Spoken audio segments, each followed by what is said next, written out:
introvert. Ya mungkin itu buat manusia teman-teman introvert gitu kan. Tipsnya aja dah, tipsnya biar mereka itu bisa berkembang gitu kan. Oke, Karena kan Bang Erwin juga jadi dari lulusan manusia introvert gitu. Ya sebenarnya kenapa tipsnya adalah satu, kalau kalian nyaman, misalnya kalau kalian nyaman di introvert, nggak masalah. Saya bilang kalian bisa berkembang juga, tapi teman-teman introvert juga perlu mendiskusikan. Mungkin dari teman introvert nggak bisa diskusiin langsung ke lingkaran besar, ke lingkungan besar. Boleh ke lingkaran kecil.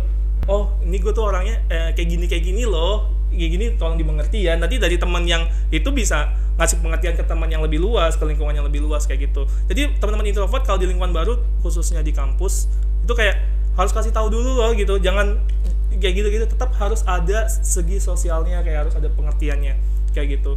Terus habis itu kalau emang nggak nyaman, kalau emang kayak ngerasa kok teman saya udah pada begini ya, nah itu adalah jadi pemantik kalian. Tandanya kalian harus coba hal itu yang dilakukan oleh teman kalian. Oke, itu ya. Jadi sobat harus berani deh. ya. Harus berani sih. Harus berani ya. Iya. Soalnya bosan kan, maksudnya bosan dengan aktivitas yang itu aja. Dulu saya juga bosan kayak gitu-gitu aja. Akhirnya ikutin banyak hal, ketemu orang baru. Mungkin itu sobat habis tips. Mungkin ada sobat habis nih yang jadi manusia-manusia introvert, itu mungkin tips dari Bang Erwin. Tapi insya Allah manusia kuat ya. Iya, lagu dong. Iya, mungkin lanjut ya kita ke bisnis nih. Bagaimana sih cara membangun sikap mental agar kita sebagai mahasiswa nih, kalau misalkan udah mengenal uang pasti malas lagi untuk belajar gitu. Bagaimana sih kita menanamkan sikap mental agar tetap konsisten? Begitu. Sama kuliah sih, lebih ke konsisten kuliah juga gitu. Kalau untuk mahasiswa, untuk konsisten dalam bisnisnya ya. Nah, kalau untuk khususnya yang pertama di bisnis. Kalau di bisnis untuk konsisten tentunya kalian pengennya itu bisnis itu kan berjalan berkepanjangan. Nah, kalau kalian udah punya tujuannya kayak gitu, otomatis kalian tadi harus konsisten dengan cara kalian jangan pernah cukup puas dengan penjualan yang hanya periode tertentu. Misal misalnya dulu tuh ada acara BEM itu festival BEM gitu loh, yang kayak ada makanan dulu tuh ya. Fast trip ada. Ya model-modelan apa sih? Ekonomi exhibition. Iya, ekonomi exhibition. Iya. Ya kayak gitu, betul. Jadi teman-teman kayak gitu. Jadi kayak dengan hal dengan hal kayak gitu, teman-teman bisa bisa menyesuaikan gitu kan, dalam artian ya tadi benar, ke kuliah jangan sampai kalian udah ada nih di titik bagusnya kalian jualan, kalian harus kembangin. Kalau kalian berhenti di sebuah jalur produk itu, karena ada pengenalan, ada dia melalui peningkatan, dan sampai dia ke titik paling tinggi, itu setelah itu akan menuju ke titik dia akan berhenti. Kalau kalian di titik paling tinggi itu nggak mengeluarkan produk baru, nggak ada inovasi baru, nggak ada campaign baru, nggak ada teknik penjualan baru, maka ketika kalian sampai produk kalian udah penjualan tertinggi, itu kalian pasti bakal jatuh. Dan kalau sudah jatuh, itu nggak bakal bisa naik lagi. Akan bisa, tapi maksudnya agak susah. Lebih baik ketika udah lagi naik, lagi happening, kalian dobrak lagi kayak gitu. Berarti butuh inovasi. Itu kalau dalam bisnis ya. Terus kalau dalam kuliah, pastinya teman-teman tujuan kalian apa? Oke, kalau misalnya kalian nggak mau yang langsung tujuan ke bisnis dulu, kalian maunya jualan aja gitu, nggak masalah. Tapi kalian bisa, misalnya nih, sayang banget nih teman-teman mahasiswa mercu. Dulu saya nggak pernah tahu kalau mercu itu ada beasiswa yang lumayan juga. Kenapa saya bilang itu? Saya saat itu mahasiswa dapat beasiswa Jakarta. Saat itu saya itu kan misalnya yang kurang mampu. Kalau saya pikir kan gini, ya saya kurang mampu karena saya masih mikirin keuangan buat di kuliah gitu kan. Saya bilang, alhamdulillah dapat itu dari IPK juga kok, nggak masalah. Bukan yang kayak kurang mampu yang IPK kalian itu berapa aja, mau 2 mau 1 nggak bisa. Berarti itu tetap harus ada IPK minimal. Prestasi akademik juga ya. Harus ada kayak gitu. Nah itu ada beasiswa Jakarta. Lanjut nih teman-teman, kalau kalian IPK-nya bagus terus, dibarengi nih kalian anak Ormawa, atau dibarengi lagi kalian punya suatu prestasi, kalian bakal insya Allah itu bakal dipilih.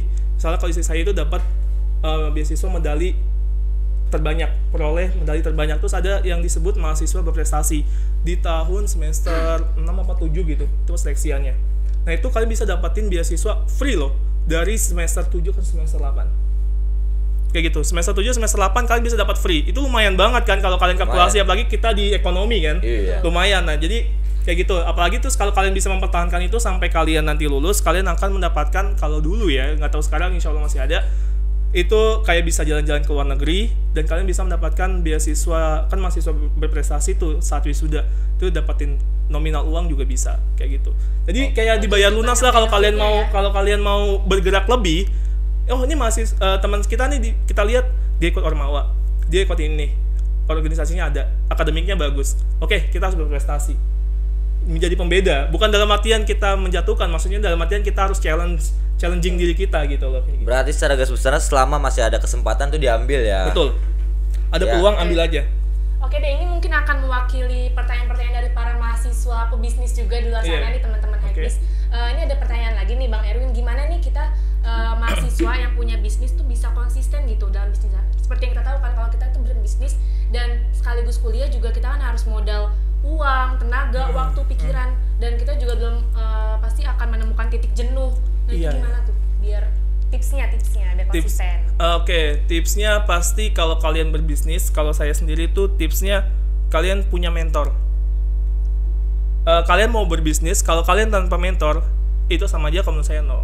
Mungkin kalian bakalan jatuh nanti ketika saya saat itu kegagalan kayak gitu, karena saat itu saya tidak punya mentor, jadi kayak nggak ada yang mengarahkan dan tidak ada yang nge-push. Karena seorang pebisnis itu punya nge-push. Kalau sekarang saya nggak perlu, misalnya saya nggak punya mentor tapi saya punya keluarga, itu yang nge-push saya. Mungkin dari teman-teman mahasiswa yang ngerasa dirinya belum ke-push, mungkin itu kalian butuh mentor kayak gitu. Perlu mentor, ataupun kalau kalian punya sahabat atau rekan tim kalian, itu bisa jadi faktor juga. Kalian butuh mentor karena kita butuh pengingat, kita butuh penyemangat, dan juga kita butuh untuk pembangkit. Tadi ya, penyemangat untuk menyemangatin, dan juga apa tadi? Pengikut. No. Memotivasi. Pengingat, penyemangat, pengingat, ya kan, dan juga pembangkit. Kalau menurut saya, kenapa? Ketika kita pertama mau ngebangun bisnis, disemangatin dong. Iya, benar. Benar dong. Kita semangat. Ayo semangat. Timnya udah ada. Wah, semangat banget ya. Pacar juga bisa termasuk gak tuh Bang Erwin? Bisa. Tahu aja di si Mail udah punya pacarnya. Enggak, makanya kayak gitu. Nah, terus tadi pengingat. Tadi saya bilang, bisnis itu ketika udah mencapai atau jualan kita udah nyampe tingginya, kalau kita nggak diingetin buat produk baru atau inovasi baru, kita bakal jatuh. Makanya kita butuh pengingat. Dan yang terakhir kita itu tadi butuh pembangkit. Ketika kita harus jatuh, kita harus punya. Itu nggak harus 3 orang kok. Maksudnya kalau kalian bisa dapetin dalam 3-in-1, gitu kan, gitu. 3-in-1 berarti like girlfriend gitu ya. Everything you say, kayak gitulah. Oke. Ya. Jadi selanjutnya nih, saya ada pertanyaannya mungkin sekaligusnya. Sekaligus apa nih? Sekaligus ada 3 pertanyaan tapi saya rangkum jadi satu gitu. Gua nggak bawa, saya nggak bawa ini nih, bawa catatan. Satu-satu dong. Nggak, sebenarnya berkesinambungan sih. Jadi bagaimana caranya Bang Erwin nih, menurut Bang Erwin kita dapat melihat peluang pasar, dan juga bagaimana caranya kita untuk mengembangkan bisnis di masa pandemi, dan juga bagaimana cara mempasarkannya agar masyarakat mengetahui bisnis kita secara luas. Oke. Ini konteksnya mahasiswa kan? Ya. Mahasiswa. Konteksnya kalian sebagai mahasiswa ya. Tadi gimana cara kita melihat pasar? Ya, benar, peluang. Melihat peluang. Buat teman-teman mahasiswa, ini kalau secara garis besar, buat nemuin peluang itu gampang. Kalian bisa ngelihat kalau sekarang kan pandemi, mungkin nggak bisa kelihatan kan, ini peluang apa nih bisa kita jualan di kampus kan. Tapi tentu masih bisa kita lihat, misal kuota, atau misal bucket bunga, mungkin tadi teman-teman banyak yang udah itu, atau juga custom lah. Nah, cara ngelihat peluangnya gimana? Kalian peka sama sekitar. Makanya tadi, kalau kalian hanya introvert, atau kalian hanya pentingin diri sendiri, kalian nggak bakal bisa ngeliat itu. Cara ngeliat peluangnya seperti itu, kalian harus peka sama lingkungan kalian. Kayak gitu. Itu kalau secara garis besarnya, atau secara secara bahasa ilmunya ya, kayak gitu ya.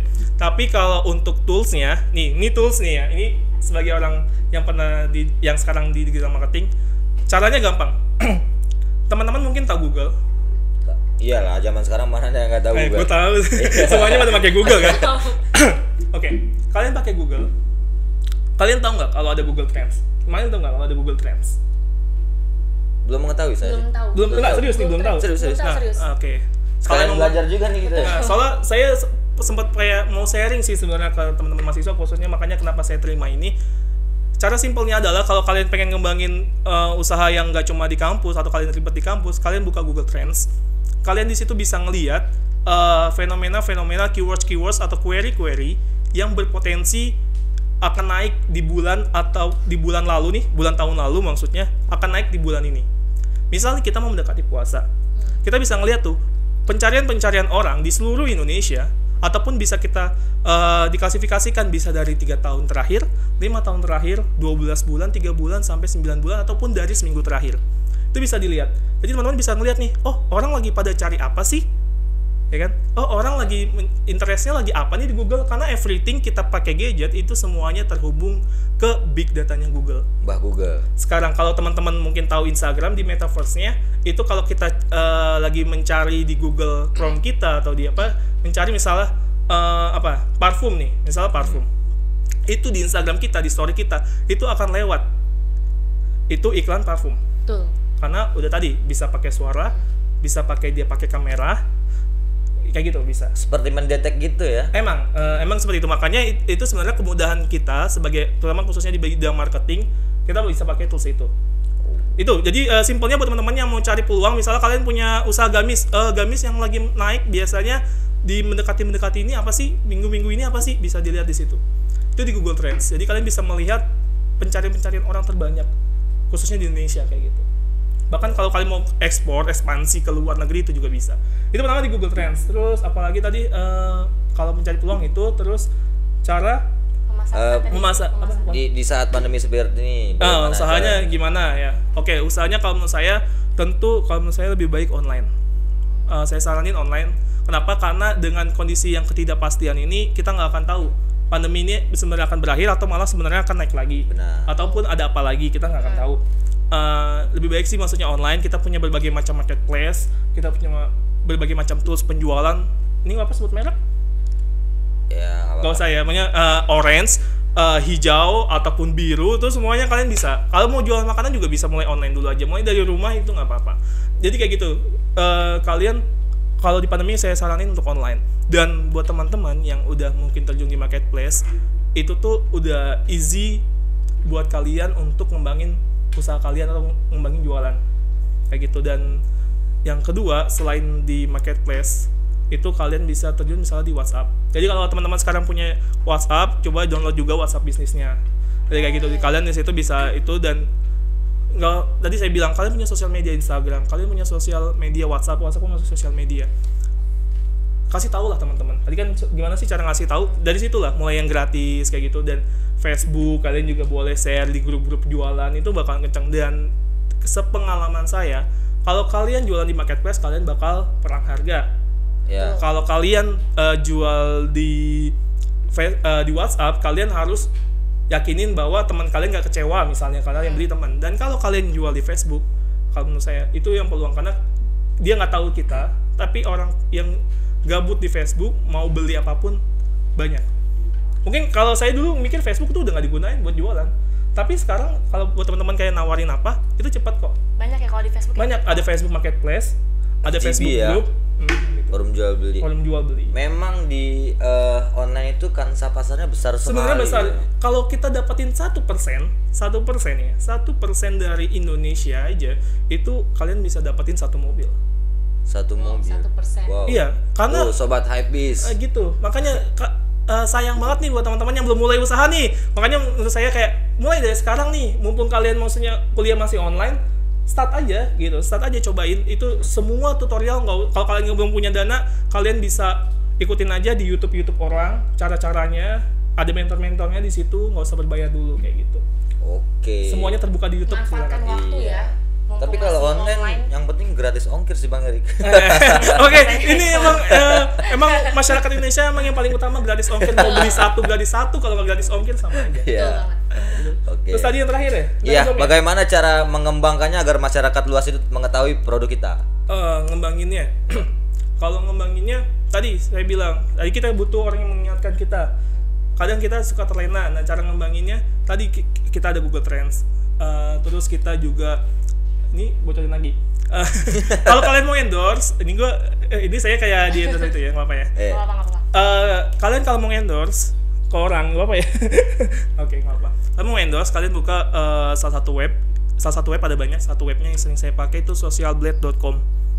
kalian di situ kalau mau endorse jangan sembarangan. Kalau misalnya example Fadil Jaidi, kalau kalian lihat di Social Blade nama Fadil Jaidi dalam akun Instagramnya, itu kita lihat kalau perkembangan sehari dalam waktu sebulan, perkembangannya selalu hijau, followersnya itu patut kita endorse. Tapi kalau terjadi grafik naik turun itu perlu kita pikirkan, atau terjadi turun terus, nothing. Kayak gitu. Kalau menurut saya. Nah, gimana? Tapi ada kok yang turun terus tapi ada penjualan. Nah, itu emang ada. Cuma maksudnya secara peluang besar kalau mau itu ya yang hijau gitu. Maksudnya yang banyak followersnya tiap hari kayak gitu. Itu cara ngembanginnya. Mengenai endorse kalian kali ya. Saya juga penasaran nih Mas endorse. Apakah memang sangat berpengaruh? Kalau menurut saya, kalau kalian mau langsung penjualan besar sangat berpengaruh. Sangat berpengaruh. Saya punya teman. Ini saya punya teman ya. Dia usahanya itu tote bag.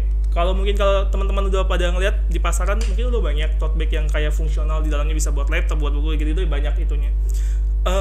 Itu biasa aja kan sebenarnya. Standar gitu kan. Betul. Cuma saat itu emang dia endorse-nya Fadil Jaidi, terus si siapa Keanu, terus juga ya teman-temannya itulah. Kayak gitu kan. Dan langsung naik. Dari followersnya cuma teman-temannya doang sekitar 7 sampai ratusan orang, naik hingga sekarang misalnya 10.000. Dan di brand saya juga, yang di kerjaan saya juga kayak gitu. Pas saat saya endorse Fadil Jaidi itu naik puluhan ribu. Jadi kalau saya endorse itu sangat tergantung. Berarti ya? Influencer sangat berpengaruh. Tergantung ya kayak gitu.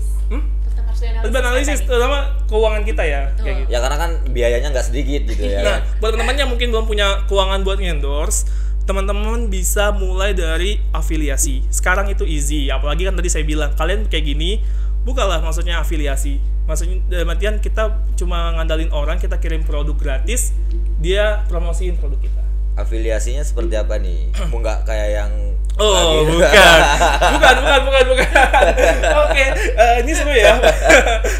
bukan yang seperti kemarin. Kan lagi naik juga nih. Kita afiliasi produk yang bisa kita pegang, bisa kita lihat gitu kan. Pasti produk real. Gitu kan. Jadi afiliasi, jadi teman-teman kalau di Shopee ada Shopee afiliasi. Sekarang semua marketplace bahkan berawal dari TikTok udah ada afiliasi. Gitu. Keren ya. Tuh ya, endorse afiliasi. Nih? Oke, kita lanjut aja kali ya. Apa nih? Oh ini selebgram. Selebgram. Oke. Semoga buat teman-teman yang mau cuan gampang ya pastinya kalian jadi selebgram. Oke, kita lanjut aja nih ke pertanyaan selanjutnya Bang Erwin. Kita kan tahu ya kalau berbisnis itu pasti ada risikonya nih, pasti ada. Nah, gimana caranya itu kita tuh bisa mengantisipasi atau meminimalisir resiko yang bakal terjadi gitu? Oke. Caranya, nah kalau tadi kita bilang kita tahu resiko, berarti kan kita udah tahu nih resiko kita bakal kayak gini.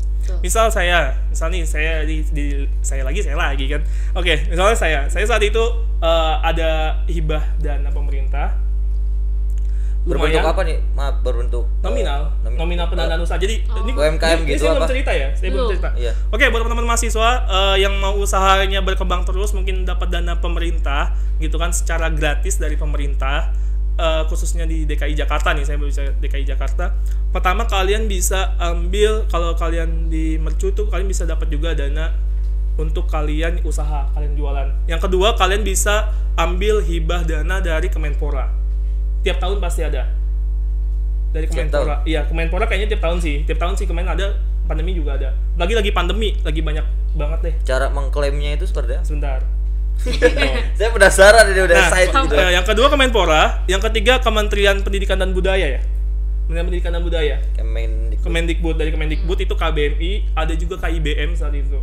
Dan itu nominalnya teman-teman di atas angka 10, malah kemarin pas lagi pandemi di atas angka 25 juta.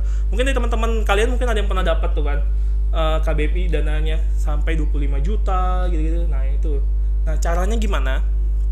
Caranya kalian aktif datangin kewirausahaan UMB, ataupun kalian dari Ormawa bisa aktif bertanya ke kewirausahaan UMB. Karena informasinya dari situ, ataupun kalian bisa mulai follow aja. Kalau Kemenpora terbuka secara umum ya. Kemenpora bisa terbuka secara umum, itu kalian follow aja Instagramnya. Itu juga bisa. Nah, Bang Erik, karena waktu kita terbatas nih, ya kan, padahal lagi asik ya. Teman-teman juga banyak ilmu yang didapat ya kan. No problem. Mungkin sebelum saya paparin, ada kan nih kata-kata motivasi terakhir untuk para mahasiswa? Aduh, saya belum nyiapin lagi. Ini kata-kata terakhir. Enggak, jangan. Motivasi aja, motivasi. Oke, ini kita sebut kata-kata awal pembangkit kalian ya. Wis, mantap. Mungkin gini, teman-teman, kalau kalian ingin melakukan suatu hal, jangan berpikir panjang dulu. Lakukan dulu, setelah dilakukan, boleh kalian berpikir. Itu menurut saya. Karena banyak orang yang mulai banyak pikirannya dulu di awal, akhirnya nggak mulai. Itulah kelemahan kita. Kebanyakan pikiran nggak mulai. Ketika kita udah mulai, baru kita bisa ngevaluasi. Jadi teman-teman boleh, emang harus nyiapin persiapan kita mau ngebangun bisnis. Tapi kalau kebanyakan rentetan yang bikin kita kepalanya pusing gitu, ya itu jangan dulu kalau menurut saya. Jadi buat teman-teman, bangkit dari bangku kalian, atau sekarang lagi di rumah lagi tidur, bangkit dari kasur kalian, mulai searching, dan teman-teman, ini baru kata-katanya. Bangkit. Nunggu ya. Ini podcast santai kan? Oke, teman-teman, bangkitlah kalian untuk diri kalian, keluarga kalian, kampus kalian, dan juga untuk masa depan kalian. Kalau kalian nyaman dengan dunia kalian sekarang, cobalah dengan dunia baru. Pasti akan lebih menantang, akan lebih banyak yang kalian dapatkan. Dan tentunya, tadi saya bilang, maju terus, tingkatkan terus hal yang baik di 1% kalian hingga mencapai angka sempurna 100%. Wow, keren sekali. Tangan semuanya. Keren banget ya. Oke, sebelum kita berpisah nih, mungkin gini, kita doakan ya usaha terbaru nih dari Bang Erwin nih yang bernama Ruladiba Butik ya. Itu yang udah berjalan. Udah berjalan ya. Yang parfum nanti yang parfum dari ya. Dubai.